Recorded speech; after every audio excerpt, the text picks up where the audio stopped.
প্রিয় ক্ষুদ্র ভ্রাতা ও ভগিনীগণ, এইবার থামেন। যা হওয়ার হয়েছে, আমরা যা যা অর্জন করতে চাইছিলাম সব করছি। সব শক্তিকে খরচা করে ফেলতে নাই। আসেন আমরা রাজনৈতিক কাজে মন দিই। আমার ফেসবুক জয় বাংলা করে দিচ্ছে, পোস্টের পর পোস্ট ভায়োলেন্স উস্কে দিছে, এই অপবাদ দিয়ে খাইয়া দিছে, আর আমাকে কিছু পোস্ট করতে দেবে না, রেস্ট্রিকশন দিছে আরো 7 দিন। আপিল করছি, দেখা যাক। জুলাই আগস্ট বিপ্লবের টাইমে একই জিনিস হয়েছিল। আওয়ামী লীগকে যে বার্তা দেওয়ার দরকার ছিল তা দেওয়া হয়েছে। ওদের স্পর্ধায় 6 মাসে সীমা ছাড়াই যাচ্ছিল। প্রফেসর ইউনূসের সরকারকেও এই বার্তাটা দেওয়া দরকার। ওনাদেরকেও বুঝতে হবে যে জনতার অন্তরে ফ্যাসিবাদের ক্ষত এখনো দগদগ করতেছে। তারা যে কাজটা করতে পারতো তা করতে অনেক দেরি করছে বা দীর্ঘসূত্রিতা করছে। তাই মানুষের মনে এমন ধারণা জন্ম নিছে, যা করার আমাদের নিজেদেরকেই করতে হবে। আপনারা নিজেরা চিন্তা করেন, যেই রিপাবলিক টিভিতে দিনের পর দিন প্রোগ্রাম করা হয়, যেখানে বলা হয় বাংলাদেশ থাকবে, কোন দিক থেকে বাংলাদেশ কাইটা ভারতের মধ্যে জুড়ে দিবে, ফেনি দিয়ে কি করবে, সেই টিভির বিরুদ্ধে কোনো ব্যবস্থা নিছে বাংলাদেশ সরকারের পররাষ্ট্র দপ্তর থেকে? কিছু বলছে? আমাদের কোন টিভি স্টেশন যদি বলতো ভারতের 7 সিস্টার্স আমরা কাইটা নিব, ওই টিভি চ্যানেল ইন্ডিয়ার একটা দিত না। প্রথমে সংবাদ পাঠকের চাকরি যেত, তারপর চ্যানেলটারই জয় বাংলা করে দিত ইন্ডিয়া। আর সেই রিপাবলিক টিভিতে প্রফেসর ইউনূসের প্রেস সচিব যায় সাক্ষাৎকার দিতে, মানে ওই জানেও না কোটি যাওয়া যায় না। আবার দেখেন এই যে দুর্বৃত্ত বেনজির, সে আওয়ামী লীগের সাথে মিলে পুলিশের সাথে ঘোট পাকাইতেছে। আগে শুনেন। আমাদের কারা অ্যারেস্ট করে এগুলো হচ্ছে ওই যে যখন বিএনপি ক্ষমতায় ছিল, ওরা তো অনেকবার ক্ষমতায় ছিল, তারপরে আওয়ামী লীগের এন্টি ফোর্সেস এরশাদ সাহেবরা ক্ষমতা ছিল, তখন তো ওরা অনেক এন্টি আওয়ামী লীগ লোকজন পুলিশে ঢুকাইছে, সেগুলো সামনে নিয়ে আসছে, সেগুলো অনেক রয়ে গেছে, এখন সেগুলো সামনে আছে। আর এমনি জেনারেলি পুলিশের তারা খুবই হাইলি ডিমোরালাইজ, সংক্ষুব্ধ এই সরকারের উপরে, বিকজ এদেরকে খুন করে, এদেরকে হত্যা করে তো এরা ক্ষমতা আসছে, এদের রক্তের উপর দিয়ে ক্ষমতা আসছে। 427টা পুলিশ থানা এবং ফাঁড়িতে অ্যাটাক করা হচ্ছে, অস্ত্রপাতি লুট করা হচ্ছে, প্রেগনেন্ট কনস্টেবলকে পুড়িয়ে মারা হচ্ছে। তো এইগুলো তো এরা সহজভাবে নেয় নাই। লোয়ার র্যাঙ্ক, বিশেষ করে কনস্টেবল থেকে ইন্সপেক্টর, এদের একটা বিশাল অংশ তো খুবই আনহ্যাপি, এটা বলতে পারি। তাহলে ওই যে ওই প্রশ্ন, তাহলে আমাদের অ্যারেস্ট করে কারা, ধরে হচ্ছে ওই পার্টি। কারণ আপনারা জানেন যে এই আপনার এই 5 তারিখের পরে একটা বিশাল গ্রুপ, অফিসার গ্রুপ, তারা কর্মস্থল ত্যাগ করছে আর আসে নাই। আর তারপরে যেটা করেছে, 300-400 অফিসারকে এরা ডিউটি থেকে তুলে নিয়ে সংযুক্ত করে রাখছে, অকার্যকর জায়গা দিয়ে রাখছে। আবার একটা বিশাল সংখ্যক লোক এরা অলরেডি চাকরি থেকে বের করে দিচ্ছে। আর এরা কিছু রিটায়ার্ড লোককে চাকরিতে নিয়ে আসছে। আর ওদের সময় যারা যে পেশাদের সময় বিএনপি ক্ষমতা ছিল একাধিক, বা ওদের সময় জিয়াউর রহমানের সময়, এদের তো অনেক লোকজন 80 দশকে যারা রিক্রুট হয়েছে তারা এখনো চাকরিতে রয়ে গেছে অনেক। তো 90 দশকে যারা ঢুকছে তারা তো অনেকে চাকরিতে রয়ে গেছে এখনো। তো সেইগুলোকে এরা সামনে নিয়ে আসছে। তো এই লোক এদের সংখ্যা খুব বেশি না। এবং যখন দেখবেন যে আপনারা সংগঠিত হবেন, আপনারা পুলিশকে আপনাদের সঙ্গে পাবেন, এত সন্দেহ আমার নাই। আর আমিও চেষ্টা করতেছি যারা এখন চাকরিতে আছে তাদের সঙ্গে যোগাযোগ করার জন্য, একটা প্ল্যাটফর্ম করার জন্য। দেখা যাক যদি এটা করতে পারি, ইনশাআল্লাহ আরো সুবিধা পাওয়া যাবে। Thank you. শুনেছেন, বেনজির নাকি অস্ট্রেলিয়ায় আছে, কই আছে খুঁজে বের করেন। আমেরিকান স্যাংশন পাওয়া দুর্বৃত্ত তো বন পোড়া হরিণের মতো, উন্মাদের মতো ছুটে বেড়ানোর কথা। ওই এত কিছু পরিকল্পনা করে এই ঘুটু করার কিভাবে টাইম পায়, ফুরসত কিভাবে পায়, সে কিভাবে কাজ করে? কোনো ভয় বা দুশ্চিন্তা আছে বলে তো মনে হচ্ছে না। সন্দেহভাজন পুলিশ অফিসার যারা আওয়ামী বেনিফিশিয়ারি ছিল, তাদের মোবাইল ফোন জব্দ করে ফরেনসিক করেন, দেখেন কাদের সাথে যোগাযোগ করছে বেনজিরের মধ্যেই, তাদের চিহ্নিত করেন। ইন্ডিয়া ধানমন্ডি 32 নম্বর ভাঙা নিয়ে বিবৃতি দেয়, এটা নাকি বাংলাদেশের ইতিহাস ঐতিহ্যের সাথে যুক্ত। হ্যাঁ, আর যা তো বাবরি মসজিদ ছিল না আপনাদের ইতিহাস ঐতিহ্যের সাথে যুক্ত, ওটা ভাঙিছিলেন কেন? ওটা তো সেলিব্রেট করেন। তবে যা কইছে তা মিথ্যা কয়নি, এটা সত্য যে ইতিহাস ঐতিহ্যের সাথে যুক্ত। ওটা বাংলাদেশে মুজিবের স্বৈরাচার আর হাসিনার ফ্যাসিবাদের ইতিহাসের সাথে যুক্ত। আর ওই ভাষা বাংলাদেশ রাষ্ট্রের পুঙ্গা মারা খাওয়ার সাথে যুক্ত। ওই ভাষা দুর্নীতির টাকায় করা। মুজিবের দুর্নীতির অর্থ দিয়া ওই পাপের প্রসাদ বানানো হয়েছিল, বদের 2 নম্বর কয়ে গেছে। রাষ্ট্রীয় সম্পদ চুরি করা প্রথম পূর্ব পাকিস্তানের নাম শেখ মুজিব। শরদের বডিগার্ড, জেল হয়েছিল তার 2 বছরে। হাসিনা কয় না যে আমার বাবা দেশের জন্য জেল খাটিছে, হারামজাদি দেশের জন্য জেল কাটিছে, টাকা চুরি করে জেল কাটিছে। ধানমন্ডি 32 নম্বরে নাকি অনেক দাড়িওয়ালার লোক দেখা গেছে। এই যে দেখেন, দেখেছেন ভিডিও করেছে দাড়িওয়ালার লোক, এটা আওয়ামী লীগার বিয়ানীবাজার উপজেলা পরিষদের চেয়ারম্যান। ঠিক আইসা ভিডিও করে গেছে সামে, দাড়ি দুড়ি দেখে ভাবিছে আঙ্কেলের লোক। সব কয়টা আওয়ামী লীগের দাগি দেখবেন, এর মধ্যে দাড়ি ছেড়ে পরহেজগার সাজিয়েছে। আমি গতকাল বলছিলাম যে ওইখানে একটা মসজিদ বানানোর কথা। আমাকে খুবই একজন জনপ্রিয় আলেম ব্যক্তিগতভাবে জানাইছেন যে মসজিদ নির্মাণের সমস্যা আছে। উনি বলছেন যে শরীয়ী বিধি অনুযায়ী কারো মালিকানাধীন জায়গায় জোর করে মসজিদ করা আপত্তির, যদিও সরকার অধিগ্রহণ করে ওয়াকফ করে দেয় তাইলে হইতে পারে। আমি বলছিলাম যে আলেমদের পরামর্শ নিতে হবে সিদ্ধান্ত চূড়ান্ত করতে। তো যেহেতু ওনারা দ্বিমত জানাইছেন, তাই সেখানে কি করা যায় সেটা নিয়ে আমাদের সিরিয়াস আলোচনা করা প্রয়োজন। এই জায়গায় এমন কিছু করা যাবে না যা কেউ ভাঙতে পারবে, বা এমন কোন অবস্থা রাখা যাবে না যে এইখানে 32 নম্বরের বাড়ি পুনর্নির্মিত হইতে পারে। আসেন আমরা ভাবতে থাকি। তবে 32 নম্বর নিয়ে একটা বিজনেস আইডিয়া দিই। জুলাই ফাউন্ডেশন ধানমন্ডি 32 নম্বরের সব ইট আর আবর্জনার মালিকানা নিতে পারে। এর প্রত্যেকটা খণ্ড আলাদা করে ছোট ছোট প্যাকেট করে বিক্রি করতে পারে, স্মারক হিসাবে কিনবে সবাই।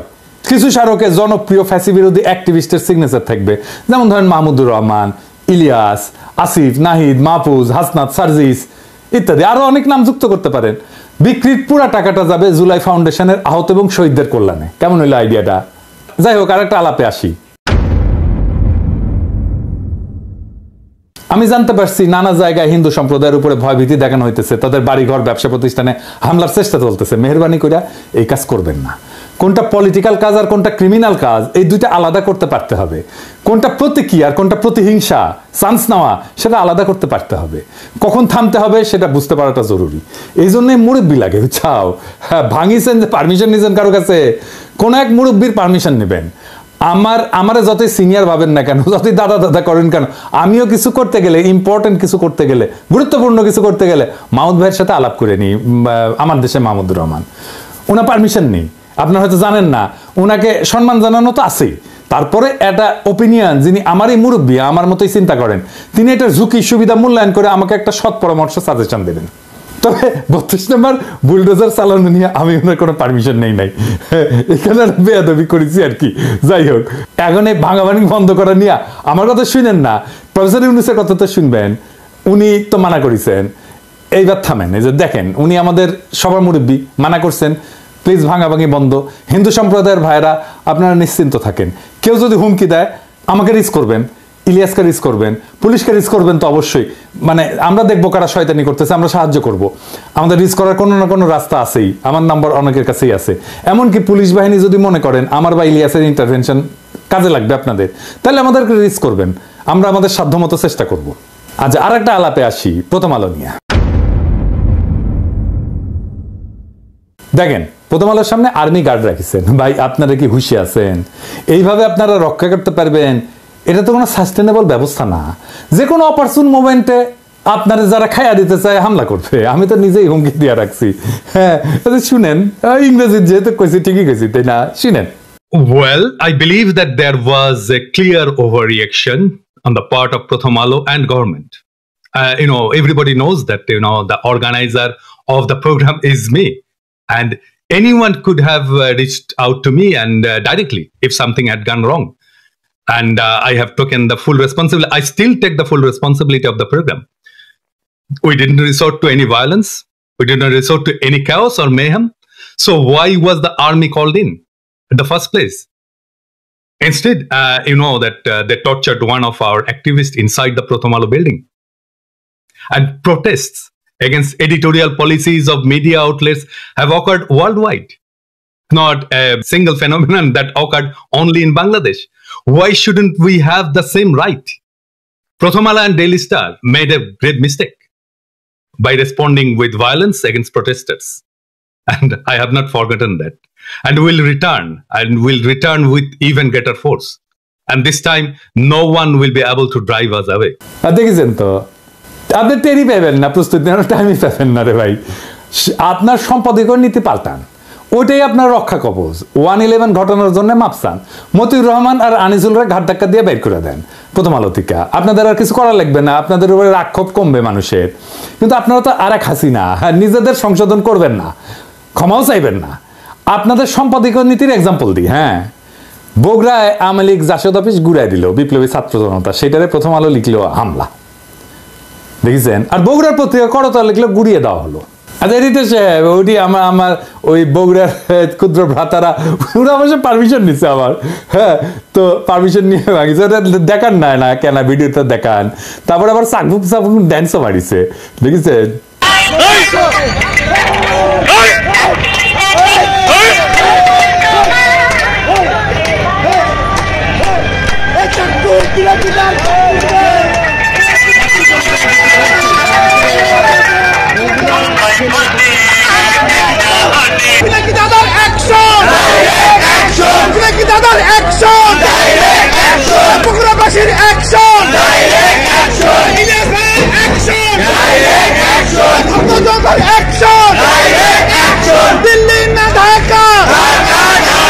তো আমার কয় দাদা ওই আওয়ামী লীগ অফিসের পাশে তো আপনার ছাত্র ইউনিয়নের অফিস আছে, কমিউনিস্ট পার্টির অফিস আছে, ওটা কি করবো, ওটাও তো ভাঙা পড়বি। তো আমি কইলাম ওটা একটু আমার বিবেচনা একটু সারণ দেওয়া যায় না। তোরা কইলে যে বিল্ডিংটা পুরানো, তো যদি ভাঙতে যায় ওটা পুরাটা ভেঙে যায়। আমি কইলাম আল্লাহর নামে শুরু করে দাও, তারপরে দেখা যাক, দেখমুনি কি করা যায় পরে। যাই হোক, আল্লাহর অসীম কৃপা ওটা ভাঙা পড়েনি আর কি। ভাঙা পড়লে না খারাপ লাগলো নি, ওটি তো আমার রাজনীতির সূত্রপাত। তাই যাই হোক, আরেকটা জিনিস দেখেন, এই প্রথম আলো প্রসঙ্গে দুনিয়ার সব আন্তর্জাতিক মিডিয়া লিখলো প্রোটেস্টার্স, যত নাম করা পত্রিকা, আর মব লিখলো কে? ইন্ডিয়ান পত্রিকা, এনডিটিভি, দা হিন্দু, আর কে লিখলো ডয়েচে ভেলে। আবার ডয়েচে ভেলের রিপোর্ট যে লিখেছে সেও ইন্ডিয়ান। এটা সব দেখান না, লিঙ্কডিনের প্রোফাইল দেখান, ওই ইন্ডিয়ান, দিল্লির মাইয়া। তাই তারা জার্নালিজম করতেছে না, করতেছে ইন্ডিয়ান ন্যারেটিভ তৈরি করতেছে। এমনকি দিল্লি স্টারও মব লিখে, দেখেছেন আপনাদের ল্যাঙ্গুয়েজ কেমনে অ্যালাইন্ড হয়, একই রকম হয়, বরাবর হয়ে যায় ইন্ডিয়ার ভাষার ব্যাখ্যা ব্যবহারে। এটা তো একটা ব্যাখ্যা থাকতে হবে, তাই না? প্রথম আলো দেখেন, যখন ভারতে থাকা বাংলাদেশি সম্পর্কে লিখে তখন লিখে অবৈধ বাংলাদেশি, দেখেছেন। আর ভারতের অবৈধ নাগরিক যাদের আমেরিকা ৫ লাথি দিয়ে পায়ে শিকল পরে পাঠিয়ে দিছে, তারা হয় নথিপত্রবিহীন ভারতীয়। কি সম্মান, দেখেছেন? এই যে বাংলাদেশ ঘৃণা, তারা এটা কোথায় পাইছে? ইন্ডিয়ান প্রভুর কাছে। এই ফাজলামে অব্যাহত রাখবেন, আপনাদের কেউ বাঁচাইতে পারবে না। আজ হোক কাল হোক আপনাদের অবস্থা ধানমন্ডি ৩৫ নম্বরের মতোই হবে, শুনতে যতই খারাপ লাগুক। এটা কোনো হুমকি না, এটা ভবিষ্যৎবাণী। দেখলাম অনেক সুশীলদের আহাজারি। আপনাদের একটা কথা বলি, হ্যাঁ বুঝছা, ওই বাড়ি বানায় দেওয়া সম্ভব, কিন্তু ওই বাড়িটার সাথে যত মৃত্যু যুক্ত আছে, যত কান্না হাহাকার, যত রক্তপাত যুক্ত আছে, ওই বাড়ি থেকে যত হত্যাকাণ্ড চালানো হয়েছে, সেই জীবন ফিরাই দিতে পারবে? তাই আওয়াজ নিছে। আমি সেই সমস্ত বিজ্ঞ ব্যক্তিদের পবিত্র কোরআনের সূরা আন-নামল এইটার ৫২ নম্বর আয়াত পড়ে শোনাচ্ছি। অতঃপর এগুলো তাদের ঘর বাড়ি যা তারা নিজেদের জুলুমের ফলে শূন্য অবস্থায় ফেলে গেছে, নিশ্চয়ই এতে জ্ঞানীদের জন্য একটি নিদর্শন রয়েছে। পড়েন, জানেন খোদা তাআলা আপনাদের প্রশ্নের উত্তর মেলা আগে দিয়ে গেছে, ওইটা পড়েন, তারপরে আইসেন কথা কইন, আর কিছু কমো না। যারা বলে যে আমরা দেশকে অস্থিতিশীল করতেছি, তারা দেখেন আপনাদের ইতিহাসের ঐতিহ্যের ঠিকাদার আওয়ামী লীগের গাজীপুরের সাবেক মেয়র জাহাঙ্গীর দুর্বৃত্ত কি বলে। জাহাঙ্গীর বলতেছে, যেই রাজধানীতে আমরা দিনের বেলা ঘুরতে পারি না, সেই রাজধানীর মানুষকে রাতের বেলা ঘুমাইতে দিব না। শুনেন, ওর মুখেই শুনেন। আমাদের কথা স্পষ্ট, যেই রাজধানীতে আমাদের মানুষ শান্তিপূর্ণভাবে দিনে ঘুরতে পারবে না, চলতে পারবে না, সেই রাজধানীর মানুষ রাতে ঘুমাতে পারবে না। আমরা সেইভাবে আমাদের তৈরি করে নিছি। আমাদের ডিসিশন, আমাদের মূল ব্যক্তি, আমাদের নেত্রী যেভাবে এখানে সাজেশন করবে, আমরা পরামর্শ কর্মে আমাদের যেখানে যার সাথে আলোচনা দরকার সেইটা করব। শুনেছেন? এখন ওর বাড়িঘর নিয়ে যদি টান দিই তাহলে তো বলবেন আমরা নৈরাজ্যবাদী, তাই না? আর কিছু কইলাম না, রেকর্ড রাখলাম। এই শয়তানি কাম যদি অব্যাহত থাকে না, তাহলে ৫ই ফেব্রুয়ারি থেকে ভয়ঙ্কর কাম কিন্তু ঘইটা যাবে, প্রত্যেকটারে চিহ্নিত করা হবে। ফাইনালি প্রফেসর ইউনূসকে একটা আহ্বান জানাই। আপনারা তো জেনেভা ক্যাম্পের নাম জানেন, তাই না? বিহারিরা যেটি থাকে, মাংসের চাপটা পাওয়া যায় সুন্দর সুন্দর, খাইতে খুব মজা। আমরা বলি আটকে পড়া পাকিস্তানি। জেনেভা ক্যাম্পের বাইরেও মার্কেট ক্যাম্প, তারপরে মন্টু ক্যাম্প, এগুলো নামে ছোট বড় আরো কয়েকটা ক্যাম্প আছে আশেপাশে। মিরপুর এলাকাতেও বিহারিদের জন্য ক্যাম্প আছে। এগুলো অমানবিক বসবাসের অনুপযুক্ত ক্যাম্পে মানবেতর জীবনযাপন করে বিহারিরা। বিহারিদের ঠিক যেভাবে গেট্টোর মধ্যে আটকায় রেখেছে, সেটা থেকে বাইর করতে হবে দ্রুত। আবার গেট্টো কি জানেন না? আচ্ছা শুনেন, গেট্টো কি গুরুত্বপূর্ণ জিনিস, এটা শুনে রাখা দরকার।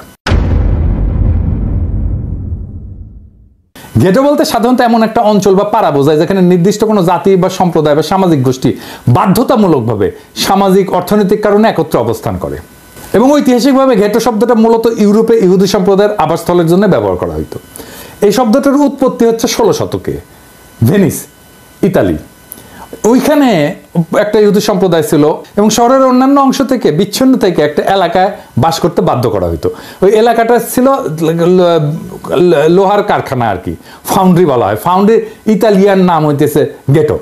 তো এই গেটো থেকেই এই শব্দটার প্রচলন। ভেনিসের পরে রোম, ফ্লোরেন্স, অন্যান্য ইতালিয়ার শহরেও বা ইউরোপের নানা স্থানে ইহুদিদের গেটোতে রাখার রীতি ছড়ায় পড়ে। দ্বিতীয় বিশ্বযুদ্ধের সময় নাজি জার্মানির আমলে ইহুদিদেরকে ইউরোপের বিভিন্ন শহর থেকে জোরপূর্বক গেটোতে রাখা হইতো।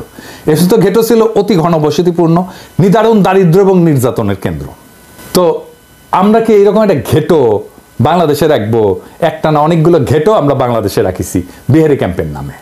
ঢাকা শহরে ওই বাংলাদেশি ঘেটোতে থাকা বিহারিদের সবাইকে বাংলাদেশি পাসপোর্ট দিতে হবে, ভোটার তালিকায় তালিকাভুক্ত করতে হবে। 55 বছর হয়ে গেছে, ওদের এখনো ভোটাধিকার নাই। যে বিহারি ছেলেটা মুক্তিযুদ্ধের পরে জন্মাইছে সেও এখন প্রৌঢ় হয়ে গেছে, ক্যাম্পের ভিতরে অত্যন্ত মানবেতর জীবনযাপন করে। নতুন ভোটার তালিকা করা শুরু হয়েছে, নির্বাচন কমিশন করতেছে, ওদেরকে ভোটার বানাইতে হবে এখনই সময়। অবাঙালি বিহারি মুসলমানদের সবাইকে বাংলাদেশের নাগরিকত্ব দিয়ে যেখানে ইচ্ছা ব্যবসা চাকরি বাড়ি করার পূর্ণ আইনগত স্বাধীনতা দিতে হবে এবং এটা বাস্তবায়ন নির্বাচনের আগেই করতে হবে।